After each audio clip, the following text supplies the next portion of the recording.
Dans cette deuxième partie de l'émission, Bernard de Montréal et Daniel Ménard discutent du problème de l'esclavage monétaire. Ils soulignent que cet esclavage n'est pas uniquement réservé aux personnes en situation de pauvreté, mais peut également toucher ceux qui ont des ressources financières importantes, mais qui sont esclaves de leurs ambitions.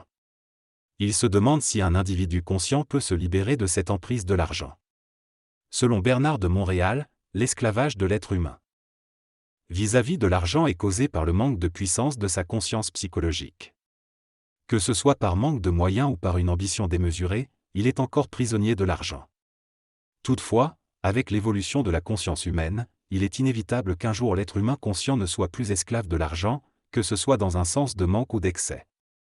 L'argent est une force très puissante sur Terre, liée à l'évolution de l'âme. Mais avec l'évolution de la conscience, l'humain conscient saura utiliser cette énergie de manière créative sans lui donner une valeur psychologique excessive. Cependant, pour comprendre les lois occultes de l'argent et manipuler cette énergie dense, il faut avoir une conscience très développée. Sans cette conscience, manipuler cette énergie pourrait causer des chocs dans le système financier mondial. L'argent est comparé à une maladie ou un virus qui se développe rapidement. Actuellement, cette énergie est contrôlée par les royaumes inférieurs de la conscience. Mais avec l'évolution de l'être humain, l'argent sera déastralisé, c'est-à-dire qu'il pourra être utilisé de manière libre et créative. Cela nécessitera l'émergence de centres de force créatifs capables de travailler avec cette énergie dense et de la rendre libre. En conclusion, l'argent doit être rendu libre dans le monde, mais cela ne peut se faire que lorsque l'être humain ne le possède plus. L'argent est une force qui incite l'être humain astral à le posséder. Pour des raisons de survie ou de pouvoir. Lorsque l'être humain sera libre de cette emprise, il n'aura plus besoin de posséder de l'argent. L'argent est un outil pour favoriser les relations humaines et permettre à des individus conscients de manifester pleinement leur conscience. Il ne sert plus à sécuriser égoïquement l'homme, mais à le propulser créativement dans le monde. L'argent devient ainsi un bien collectif, accessible à tous. Actuellement, l'argent est associé au pouvoir et contrôle. Pour être libre de l'argent, il faut d'abord être libre intérieurement, conscient. Un homme conscient ne souffre pas du manque d'argent, car il sait qu'avec le temps, sa conscience l'amènera à être suffisamment créatif pour en générer. L'argent devient ainsi un savoir intérieur et sa souffrance n'est pas psychologique. La pauvreté est considérée comme une abomination car elle enlève à l'homme sa noblesse, sa capacité à universaliser sa conscience et sa capacité à utiliser l'argent de manière équilibrée sur Terre. Cependant, la finance mondiale est manipulée par un petit groupe de personnes qui contrôlent les flux d'argent et les conséquences de ces mouvements affectent tous les individus. Pour se libérer de cette emprise, l'homme doit effectuer une transformation profonde de sa conscience et de ses forces intérieures. La relation de l'homme avec l'argent est basée sur sa mémoire et son passé, mais s'il perdait instantanément sa mémoire, il ne serait plus intéressé à capitaliser ou à protéger son avenir. L'âme utilise l'argent pour sécuriser son passé, tandis que l'ego agit inconsciemment en fonction de ses habitudes de vie. Pour utiliser l'argent de manière créative, l'homme doit se connecter à la source infinie plutôt qu'à l'âme qui est liée au passé. L'argent ne doit pas devenir un point central de son évolution, mais simplement une énergie dont il a besoin. L'argent est perçu de manière occulte et si l'homme avait conscience de son rôle occulte, sa vie serait différente. Est-ce le cas de Bernard? Son argent est le produit de sa conscience créatrice et il ne génère que ce dont il a besoin pour éviter de créer un vide dans sa vie. Ainsi, l'argent ne lui appartient pas réellement. Selon l'auteur, il est important de comprendre que la vie est occulte et que l'argent ou tout autre aspect de la vie ne nous appartient pas réellement, car cela fait partie des forces de vie. Il raconte avoir récemment reçu de l'argent inattendu qui lui a permis de poursuivre son travail en Europe, et cela lui a fait réaliser que tout cela fait partie du plan de la vie. Il souligne que l'homme qui est conscient de cette réalité renverse les énergies et attire les choses vers lui, tandis que l'homme qui n'est pas conscient voit toutes les choses s'éloigner de lui, que ce soit la santé, l'amitié, l'argent, etc. Il explique que cela est dû à l'énergie de l'involution psychologique de l'ego, qui nous éloigne de notre puissance. Pour empêcher cette énergie de s'éloigner, l'homme crée des contrôles et essaie de dominer les autres pour voler leur énergie. Cependant, pour renverser ce processus, il doit changer de plan et vivre sa vie d'une manière différente, avec des règles du jeu qui sont opposées à celles de l'involution. Cela demande une transformation profonde de son être, opérée par sa conscience et la connaissance des lois de la pensée. L'auteur conclut en expliquant que dans une condition absolue de vie sur Terre, tout nous fuit car nous manquons de conscience psychique. Cependant, lorsque nous développons cette conscience, le mouvement s'inverse et tout vient vers nous. Cependant, cela se fait progressivement, car l'homme doit être suffisamment conscient pour gérer ses énergies. Pour pouvoir absorber cette grande entrée d'énergie vers lui, que ce soit à un niveau matériel ou spirituel, l'homme doit développer une certaine maturité, un discernement et une lucidité. Il doit être suffisamment intelligent pour maintenir une distance avec les personnes et les situations qui pourraient lui prendre son énergie. Par exemple, pour avoir beaucoup d'amis ou beaucoup d'argent, il doit être indépendant d'esprit et conscient de ne pas vouloir dominer ou astraliser ses énergies. Si l'homme ne traite pas cette énergie qui lui vient de manière consciente, il vivra une expérience contraire et se retrouvera avec des difficultés. Les rois et les puissants ne sont pas épargnés par les lois du mouvement centrifuge de l'énergie, ils peuvent avoir des problèmes dans leur vie intérieure. L'homme conscient de demain vivra la loi renversée, il pourra absorber cette énergie qui vient vers lui et supporter les conséquences sans astraliser cette énergie. Il pourra ainsi améliorer sa condition humaine tout en restant dans un mouvement centripète d'énergie. Cependant, pour cela, il faut avoir une conscience psychique et être capable d'entrer en soi pour prendre des décisions éclairées.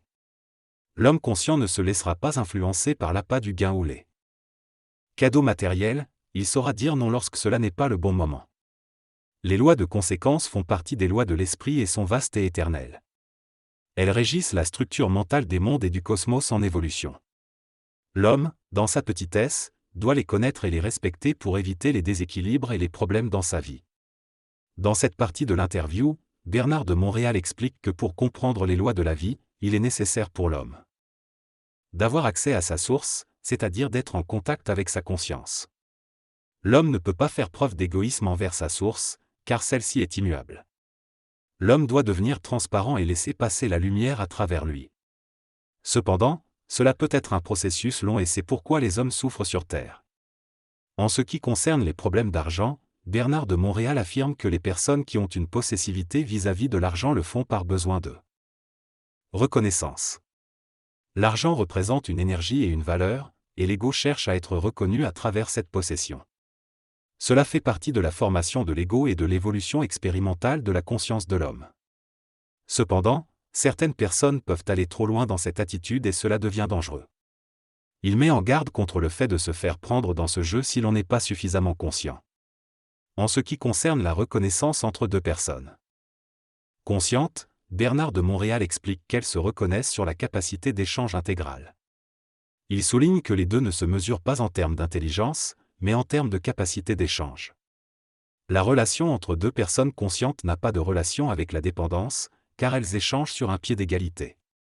Il explique également que deux personnes conscientes ne peuvent pas avoir le même niveau d'expérience au niveau de l'esprit, car chacun a un double différent.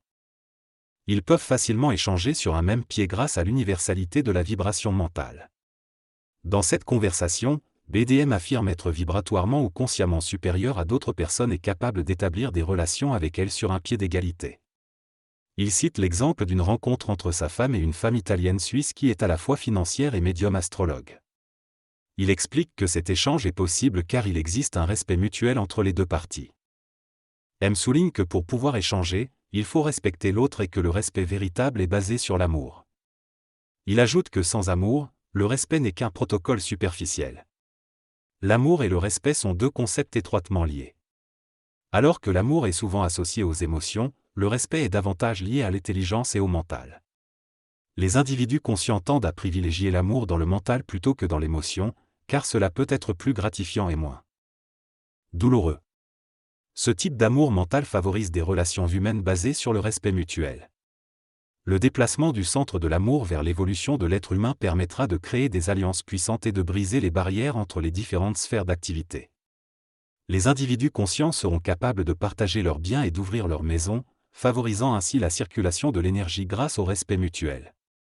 Le respect peut varier en fonction des circonstances et du niveau de conscience d'une personne. Si une personne ne parvient pas à intégrer son énergie ou à évoluer consciemment, il est possible de ne plus la respecter, bien que l'amour puisse toujours être présent. L'amour peut être universel et impersonnel, alors que le respect est plus rationnel et nécessite une reconnaissance de l'intelligence de l'autre personne. L'amour étant une force puissante et universelle appartenant à la conscience supramentale de l'être humain, il doit être canalisé et raisonné pour agir de manière constructive. C'est là que le respect entre en jeu, permettant aux individus conscients de travailler ensemble et d'accomplir des choses de manière rationnelle. Cependant, le respect ne peut exister que si l'autre personne démontre suffisamment de conscience pour être dans son être. Sinon, il est préférable de se distancer de cette personne afin de ne pas devenir une victimisation ou un laquais. Finalement, les individus conscients peuvent être amenés à couper les liens avec ceux qui ne peuvent pas évoluer, afin de leur permettre de se retrouver et de s'acheminer vers leur propre évolution. Ces liens peuvent éventuellement être renoués à un autre niveau et dans d'autres circonstances. Dans cette discussion, l'auteur souligne qu'il est possible d'aimer quelqu'un sans pour autant le respecter. Cependant, il affirme également que le respect nécessite un certain échange entre les individus. Si cet échange n'a pas lieu, la possibilité de respect diminue. R explique que le respect est le signe de la dominance de l'esprit sur l'autre personne et que lorsque cette dominance n'est plus possible en raison du manque d'évolution de l'autre, l'esprit du conscient se retire de l'alliance. L'auteur mentionne que sur Terre, les individus vivent les uns par rapport aux autres car ils ont besoin des autres dans leur expérience consciente. Cependant, dans une conscience cosmique plus élevée, l'homme morontiel traite avec les autres au lieu d'avoir besoin 2.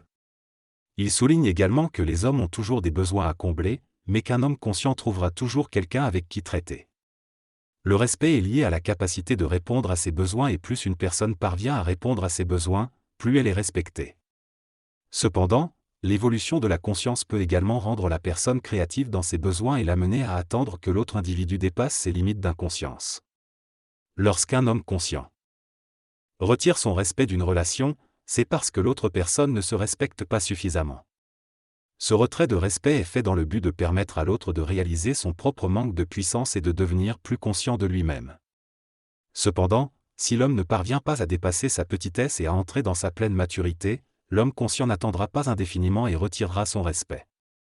Cela est dû au fait que l'esprit chez un homme conscient ne peut plus être perturbé par l'ego et dictera sa réponse à la vibration de l'autre personne.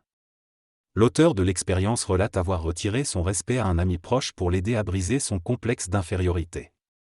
Ce retrait de respect a provoqué un choc important pour l'ami, qui a finalement réalisé des choses qu'il n'aurait jamais réalisées par la parole. Aujourd'hui, l'ami est en train de changer, de gagner en maturité et l'auteur attend de le voir en action dans la vie pour reconnecter le respect.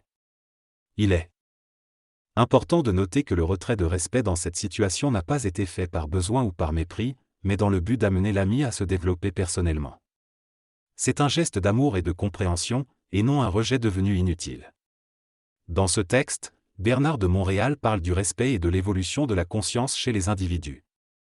Il explique qu'il a dû retirer le respect dans une relation humaine afin de pousser l'homme à trouver sa propre énergie et identité. Il mentionne que parfois, les échanges peuvent durer longtemps mais qu'il faut mettre un terme lorsque le lien devient déséquilibré. Il souligne également l'importance pour un homme conscient d'être réel et de ne pas jouer de jeux psychologiques.